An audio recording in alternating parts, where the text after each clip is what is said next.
Ashes of Allegiance by Zane H. Calder. Chapter 1. Jake runs with his chin up, like he's looking at something the rest of us can't see yet. We don't race right away. We never do. The first blocks are just running, the cool air in our faces, the suburb waking up around us, the good plain feeling of a body in motion before the day wants anything from it. Jake runs with his chin up. Always has. Like he's looking at something slightly above the horizon. I run with my eyes to the ground, which Reyes later tells me is a tactical liability. But by then, I'll have other things to worry about.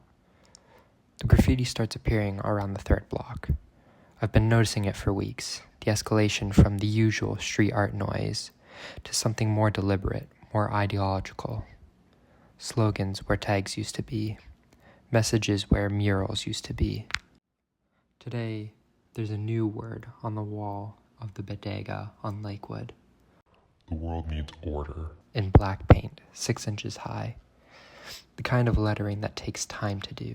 Someone stood here last night with a brush and meant it. Jake's pace doesn't change. He runs past it the way he runs past everything. The same steady forward momentum, eyes on the horizon. I watched him for a second. "Hey," I say, nodding back at it. He glances over his shoulder, back to forward. "Words," he says. Someone just put them there. Someone puts everything everywhere. His breath is controlled, even. I don't have a good answer, so I run. The morning was ordinary before this. I woke to the pale light through the gap of my curtains. Luke had annihilated the kitchen again. Coffee grounds across the counter, a cereal bowl abandoned 2 feet from the dishwasher, as if the dishwasher were a concept rather than a physical object. And I stood at the kitchen window, eating avocado toast, watching the sun come up over the roof lines. A city I know so well, I've stopped seeing it. The roads that dip on the commercial. The bus that runs 4 minutes late by default. The coffee shop east of Maine. I know all of it without thinking, which means I've stopped noticing. Which is maybe how things get written on walls for weeks before someone says something out loud. The city gets denser as we go. More people, more walls, more messages. Allies will fall. The strong will shape what comes next. A coalition symbol.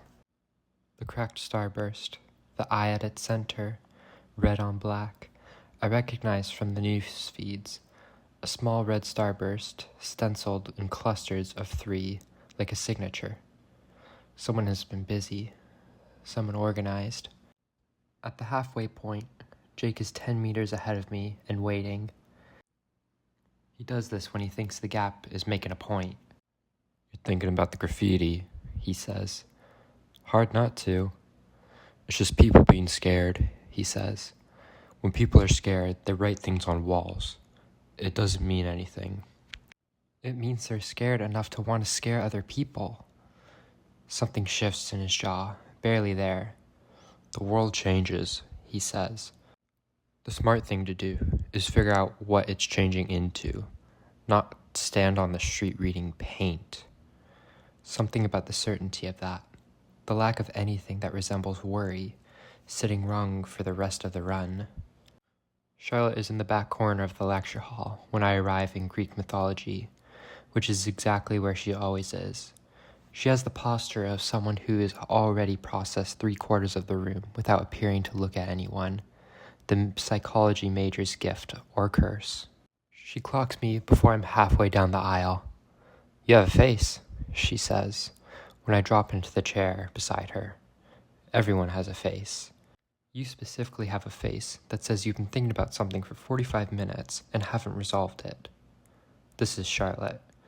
She's been doing this since first year, reading the angle of a slouch, the position of a hand, the micro-expression that lives around the eyes, with a precision that ranges from useful to unnerving. She says she can turn it off. I believe her. I tell her about the graffiti. She listens the way she listens, with the full weight of her attention, not filling the silence before she needs to. "It's getting organized," she says, when I finish. There's a pattern to where it's appearing. Same symbols, similar placement, like someone's mapping the city. She pauses. Jake says it doesn't mean anything. He said it's just people being scared. She turns that over. Maybe, she says. Or maybe he just doesn't want it to mean anything. There's a difference? For Jake, there might be. She looks at the front of the hall, where the professor is setting up his slides. Prometheus, today. The titan who stole fire from the gods and gave it to humans, who believed so completely in the necessity of what he was doing that he accepted the punishment for it without recanting. We've been doing Prometheus all week. I keep thinking about the fire. He's been different lately, Charlotte says. Have you noticed? I've noticed. More closed off, quicker to end conversations that got complicated. She taps her pen against her notebook. He quit his job this morning. He mentioned it. Said he couldn't stand working there anymore. He liked that job 6 months ago. People change. She gives me the look that she gives me when I'm being deliberately obtuse. I accept it. We sit through 2 hours of Prometheus. His theft, his chains, his liver eaten daily and regenerated nightly. The specific punishment reserved for someone who took from the gods what he believed belonged to humanity. Charlotte takes notes in her precise, small handwriting. I take notes on Jake's absence from the bus this morning. The jaw thing when I mentioned the graffiti. The cold look I keep catching at the corner of his eyes. There and gone before I can even name it. I don't know what I'm building toward. I just know I'm building towards something. Thanks for listening. If you'd like to read more about Ashes of Allegiance, it's available now on Amazon Kindle. I'd love to hear what you think of the opening chapter in the comments below. Bye-bye.